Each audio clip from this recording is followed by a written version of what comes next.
आज 15 अगस्त 2024 है। आज ही के दिन हमारा भारतवर्ष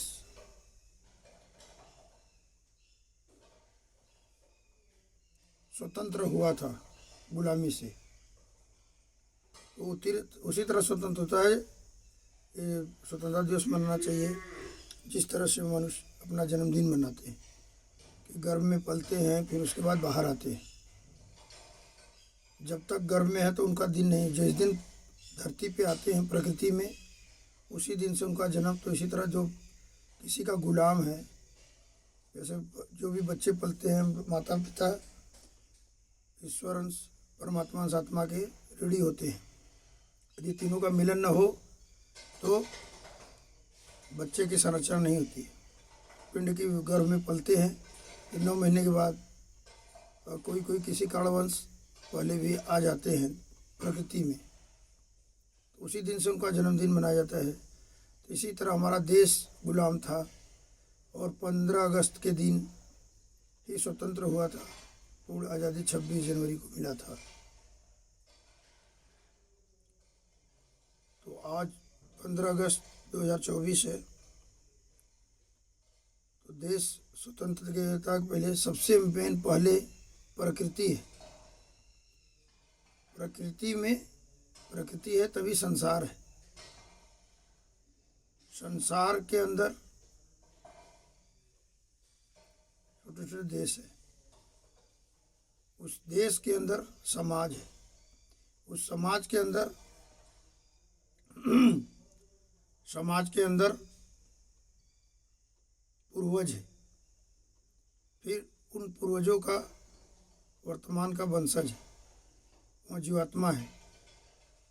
जो भी जीवात्मा या वंशज जन्म लेते हैं, कुछ पूर्व जन्म में किया हुआ कर्म, प्रार्थना, इच्छा, मनन, चिंतन, तो कुछ वर्तमान में रहन सहन, खान पीन, संगत के अनुसार उस वंशज का प्रारब्ध व आवरा समाज में बनता है। तो सबसे मूल है कि प्रकृति के अंदर संसार के अंदर देश, छोटे छोटे जैसे देश है, भारत, पाकिस्तान जैसे भी है, अमेरिका है, तमाम है, 4 खंड में है, यूरोप, एशिया। तो ये सब प्रकृति के अंदर है। प्रकृति एक है। प्रकृति जब जैसे चाहती है वैसे उथल पुथल मचा देती है समाज में, संसार में। तो उसके बाद वो एक उसी तरह है जैसे शरीर में आत्मा सबका एक है, जैसे प्रकृति के अंदर तमाम है।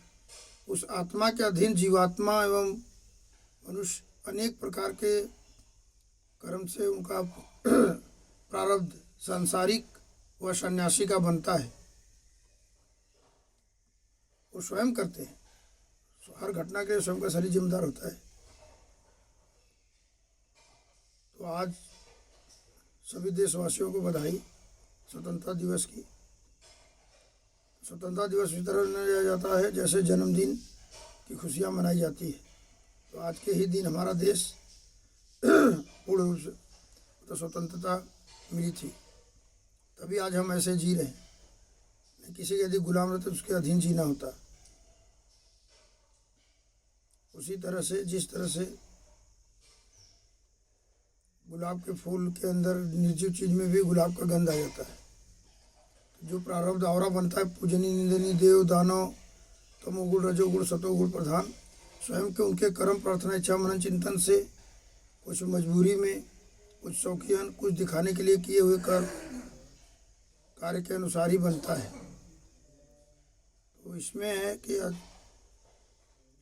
इस सब पे ध्यान देना है कि जो भी है आध्यात्मिक सीमा, कानूनी सीमा के अंदर रहते हुए जिस कर्म क्षेत्र धर्म क्षेत्र का आप चयन किए हैं, उस कर्म क्षेत्र धर्म क्षेत्र के स्वयं के स्थूल शरीर के कर्म निंदा ज्ञान निराश करिए, मन से कराइए, परमात्मा आत्मा को दिखाते हुए परिणाम को सदैव गुरु ईश्वर प्रकृति को समर्पित करिए। क्योंकि प्रकृति है तभी संसार है, फिर संसार है तो देश है तो समाज है, उस समाज में पूर्वज है, उस पूर्वजों का अंश वर्तमान की जनसंख्या है, या हम हैं या कोई भी हो। सन्यासी है, सांसारिक है। प्रणाम सदैव समर्पित करेंगे तो सदैव तन मन धन से सुख शांति आनंद की प्राप्ति मिलती रहेगी, क्योंकि ईश्वर जिसे जो चाहते वो कराते हैं। किसी संस्था में, किसी आश्रम मठ में जो जिस योग्य होता है उससे वो ईश्वर कार्य कराते हैं। संस्था में जाते हैं तो एक वाइस चांसलर रहते, एक सफाई वाले रहे, सभी उस पद के सेवादार हैं। इसी तरह धार्मिक स्थलों पे हैं, जो पद है उसको के आप सेवादार हैं। वहाँ के मालिक तो आत्मा है। जैसे अभी आत्मा साथ छोड़ दे तो शरीर का नाम चपरासी रह जाएंगे, न सफाई वाले रहेंगे, न वाइस चांसलर रह सकते हैं। तो इसी तरह धार्मिक स्थल पे भी है। यदि धार्मिक स्थल की अदृश्य शक्ति हट जाए तो सारा क्या व्यर्थ होता है। अब हमारा ये आश्रम स्वामी पितरानंद कुटिया रमणा गोस्वामी आश्रम 1924 से है। स्वामी जी काया कल्प साधु थे, समय आया वो भी शरीर छोड़ दिए। उनके उत्तराधिकारी चलाते स्वामी परमानंद सरस्वती सुमारू बाबा, जिन्होंने हमारा नामकरण व उत्तराधिकारी जिम्मेदारी सौंपा स्वामी रमेशानंद सरस्वती बाबा के नाम से। हमारे दीक्षा गुरु थे स्वामी परमानंद सरस्वती सुमारू, ब्रह्म ऋषि थे। जो मुंह से बोलते थे वो होना ही रहता था, लेकिन समय आया तो वो भी ब्रह्मलीन हुए। जो तमाम संसार व समाज में ऐसे ऐसे महापुरुष है, जीवात्मा है, जो कि पूजनीय होते हुए भी समय आने पे उनके भी शरीर को आत्मा छोड़ी। तो जब तक आप आत्मा हैं, आप देश के पहले प्रकृति के ऋणी हैं।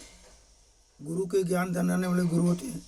ईश्वर भगवान जो भी इष्ट हो, दिखाई न दे प्रणाम दे, उसके ऋणी हैं। फिर संसार के ऋणी हैं, फिर अपने देश के ऋणी हैं, फिर समाज के ऋणी हैं, फिर उसके बाद अपने पूर्वजों का ऋणी। तो जो भी ऋण के अनुसार आप जो कर्म से धर्म क्षेत्र का चयन किए हैं, उस कर्म से धर्म क्षेत्र में आध्यात्मिक सीमा, कानूनी सीमा का ध्यान रखते हुए वर्तमान में आप अपना कार्य करें और दूसरे का उदाहरण बने कि आपने देश के लिए क्या किया, समाज के लिए क्या किया, प्रकृति के लिए क्या किया। आपने पूजनीय काम किया कि निंदनीय किया। तमोगुण, रजोगुण, सतोगुण प्रधान कौन सा प्रधान कार्य किया, उसी दृष्टि से आप रहे ना रहे पूजा जाएगा। आज महात्मा गांधी, सुभाष चंद्र बोस, भगत सिंह, कितने जो हमारे वीर गति को प्राप्त हुए देश की आज़ादी के लिए, उनको क्यों याद किया जाता है। राम, हनुमान, कृष्ण भगवान, जितने भी देवी देवता या शहीद हुए देश के स्वतंत्रता के लिए, उनको याद, उनके कर्म, प्रार्थना, इच्छा, मनन, चिंतन ऐसा किए कि आज हम लोग उनको याद करते हैं। ये कितने पुरुष आए, मनुष्य आए और चले गए, कौन जानता है। तो हमेशा देश के लिए हमारा यही वो है, जिस कर्म से धर्म क्षेत्र में है, क्योंकि तन मन धन तीनों यदि बैलेंस है तभी आप सेवा कर सकते हैं। नहीं तो कहीं ना कहीं आप तो स्वयं अशांत है, तो दूसरे को क्या शांति देंगे। आप खुद ही संशय की जिंदगी जी रहे हैं तो दूसरे को क्या संशय मिटाएंगे। संशय आत्मा बिना सत्य शरीर है, दया न करे तो संत कसाई, दया करे तो आफत आई। क्या बरसे जब कृषि सुखाने, आज हमको पानी देश की आज़ादी के लिए बारे में सोचना, हम कल करेंगे, ऐसे कल करते करते बीत जाएगा। तो ये हमेशा ज्ञान रहे, जो भी हो अपने देश हित का कार्य हो और धर्म के कार्य में है तो उनको आगे बढ़ाएं। श्री स्वामी वितरागानंद सरस्वती गंगाबाबा जी के उत्तराधिकारी चला स्वामी परमानंद सरस्वती सुमारू बाबा जी के उत्तराधिकारी चला स्वामी रमेशानंद सरस्वती गुल्लू बाबा। तो हमारा उद्देश्य यही था कि आज स्वतंत्रता दिवस है, सारे लोग उन लोग को नमन करें जो हमको स्वतंत्रता दिलाए। जैसे हमको जो जन्म दिया, हम माता पिता परमात्मा सत्ता आत्मा या ईश्वर के हम ऋणी हैं। उसके बाद हम प्रकृति में मतलब समाज में आए ना, हमारे माता पिता को भी किसी ने किया। तो ऐसे जब सृष्टि की पहले तो प्रकृति थी, उसमें सृष्टि की रचना हुई किसी न किसी तरह। फिर आज कितने करोड़ आबादी हो गई, तो जितनी आबादी है सारे लोग को तो ज्ञान होना चाहिए ना कि हमारे शरीर का महत्व परमात्मा सात्मा से है, न कि मन इंद्रियां श्वासा से है।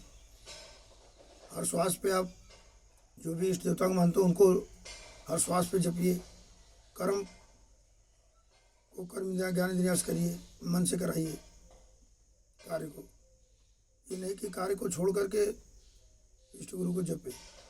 उसमें कोई न कोई माध्यम बन जाता है, कार्य कराता है, लेकिन कहीं न कहीं तार्किक काल्पनिक बातें भी हैं कि आप कहीं न कहीं ऋणी हैं किसी के, और ऋणी होते जा रहे। तो जब तक गुरु ईश्वर प्रकृति की कृपा है, स्वयं हर कार्य को करिए और आध्यात्मिक सीमा और कानूनी सीमा को ध्यान में रखते हुए उसका उल्लंघन न हो। नहीं, हलचलें समुद्र में आती है, प्रकृति में आती है, धरती माता हिलती है, पूरा खरमंडल मच जाता है।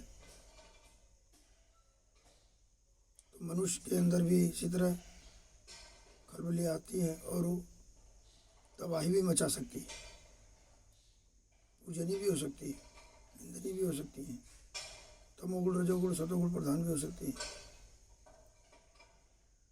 श्री हरिओम, श्री हरि शरणम, श्री गुरु वीतराग परमानंदेश्वर महादेव। हर हर महादेव।